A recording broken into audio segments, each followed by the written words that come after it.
Hello, brothers and sisters. Greetings wherever you are. We're hoping that you are doing perfectly fine and you're enjoying your life. You are healthy, mentally, physically, spiritually. We thank you for coming to watch this video. So, South Africa.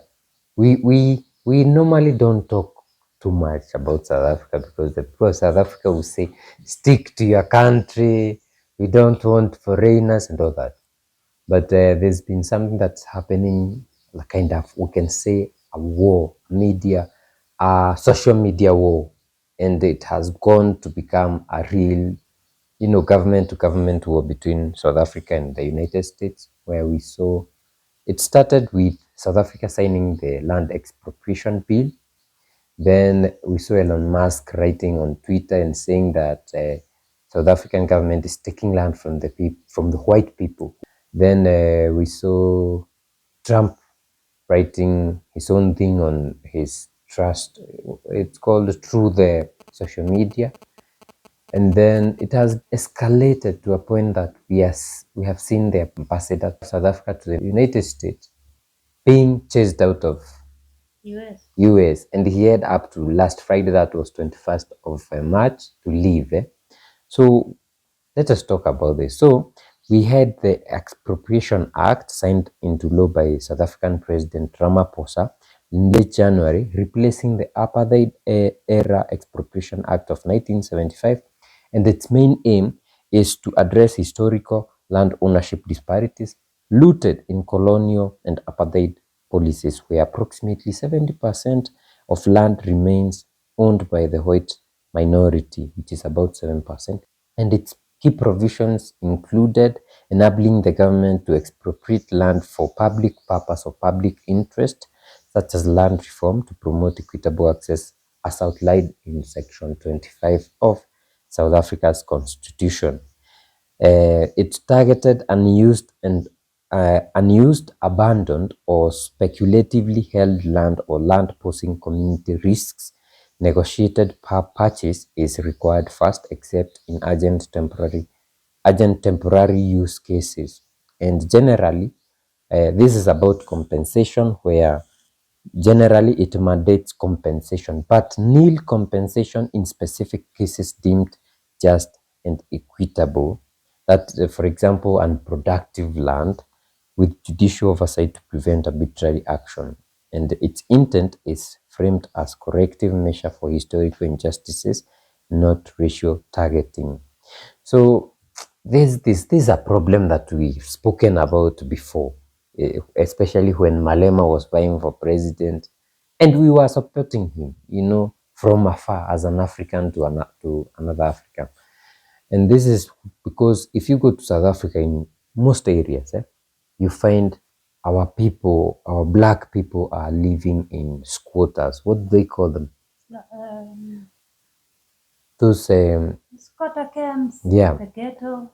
So it's like you find expanse lands, acres and acres of lands, which are owned by the white minority. They are growing whatever they want, wheat, maize, hay. Yeah. Right now they've planted a lot of maize. Yes. Then they are the producers. They are the boers. Boer means farmers. They are the producers. Then we have an African who is supposedly would have owned that land, now living somewhere as a squatter and working for that white, farm, yeah. in the whites in those farms, which is very sad. And even Malema said, they're also domestic workers. yeah, even Malema said, and a lot of people have said this: if you are an African and don't have land, you are nothing. And we have seen a lot of things happening in those squatter camps, and things are not so good for our brothers and sisters in South Africa. You can prove us wrong. So after that, we saw Elon Musk and the US, particularly Donald Trump, seizing on the legislation to criticize South Africa. And we also saw opposition parties like the DA and Freedom Front Plus warned the bill threatens property rights and investment. And the government countered that it's a constitutional, not a confiscatory confiscatory measure.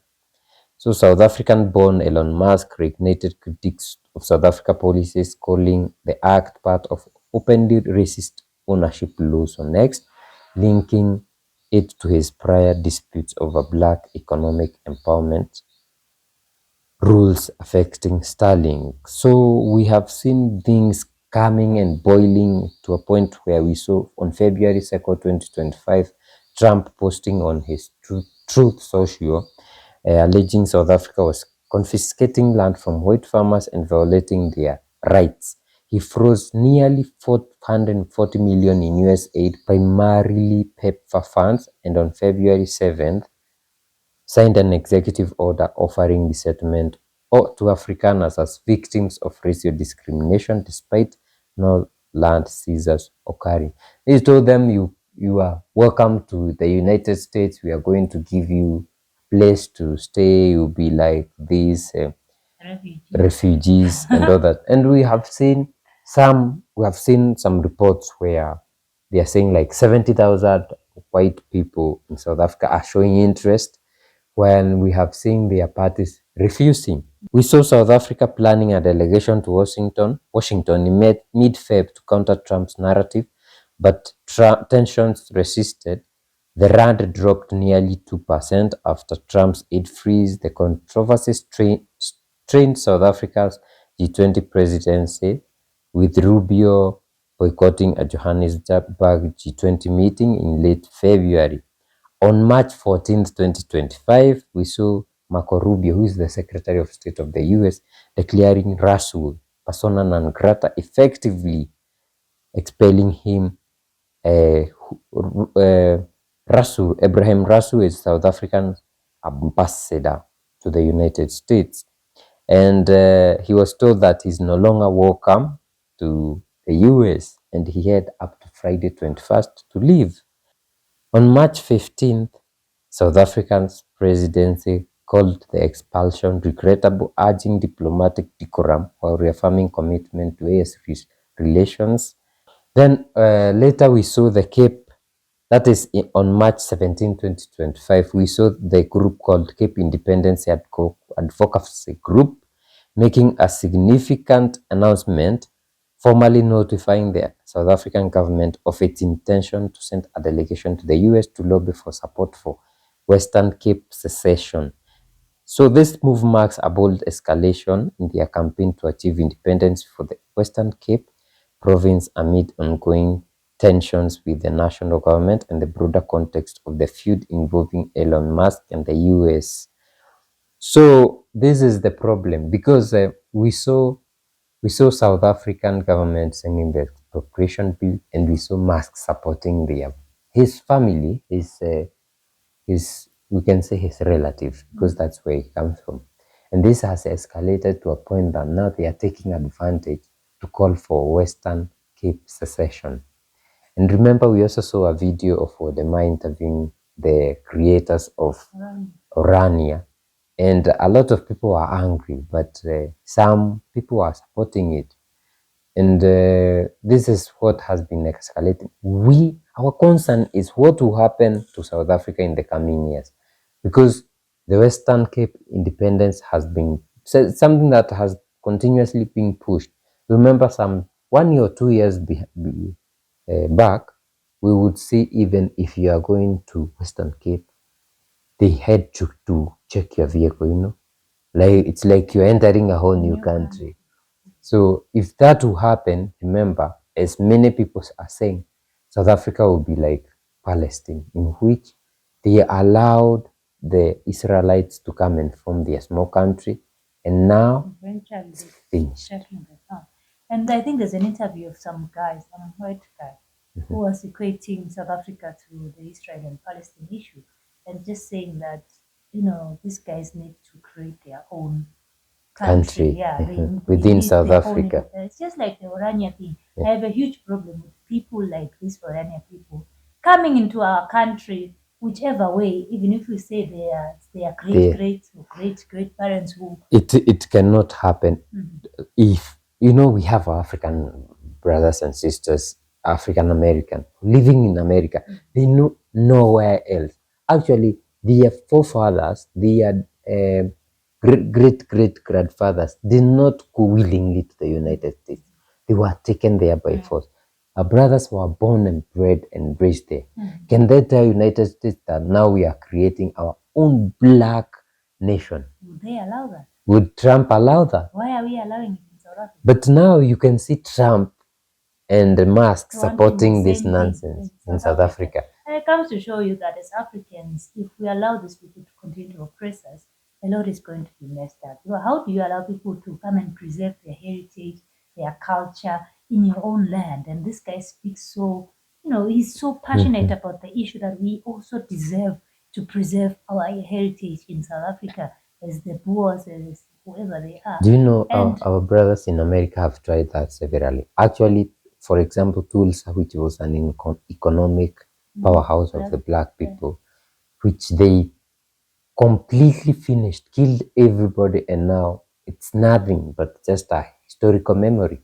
Can they allow that to happen in the US? No. But they want Western Cape secession. And as we continue to allow them to farm our land and take charge of the food that we eat well in South Africa, I'm also part of the problem because coming from Southern Africa, we depend on these Boers for their farming. If it's supermarkets, your Spar, Shoprite, your Pick and Pay, those things come from their farms. And we have continued to even for small vegetable farmers, like my dad used to farm. I remember trying to get a contract with the local supermarket Boxer, which is also South African thing. They told us they already have a supplier from South Africa for vegetables, spinaches, your lettuce, and things that could be grown Within, locally. And for our governments to allow these supermarkets to import vegetables that our farmers are able to grow, it also shows you that our governments are also part of the problem. How do you allow this thing to continue for all of these years without even helping our black farmers to be empowered, even helping ourselves to be empowered? And on black people, we have continued to think that living in some small, you have a mansion in some small piece of land, you have made it in life, with your degree, with your master's and your PhD, you live in the suburbs, a small piece of land, backyard, with allowance for 3, 4 cars, for parking. If you park all of your cars, your kids can't even play outside that compound. So it shows that we're also part of the problem because we don't want to advocate. We don't want to advocate for these things. In the villages, the old people are the ones who are left there. As we run to the cities, we even forget about our land. We have huge ancestral lands in the villages. Even in South Africa, in the Eastern Cape, Lalin, there's huge, vast pieces of land that some are even left, without being farmed because the young people have run away to the city. Who will take over the land? Slowly but surely, these guys will say, but you're not farming this land. Why don't you give it to us to farm?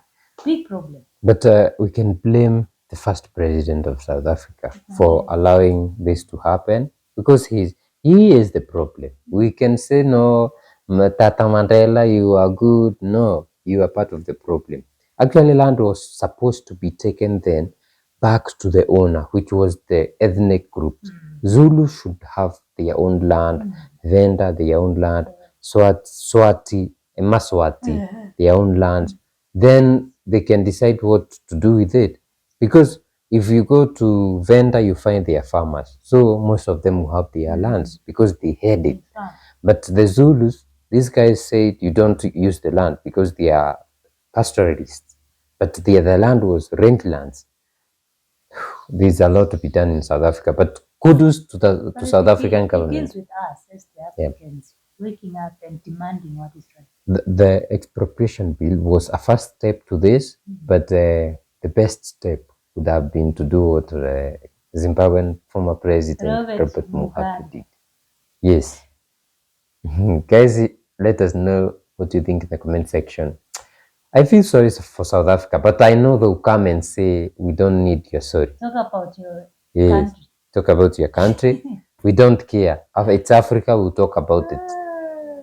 If you'd like to support us, we have Buy Me a Coffee link in the description and on your screen. And if you'd like to support us in the YouTube way, we have super chats and super thanks.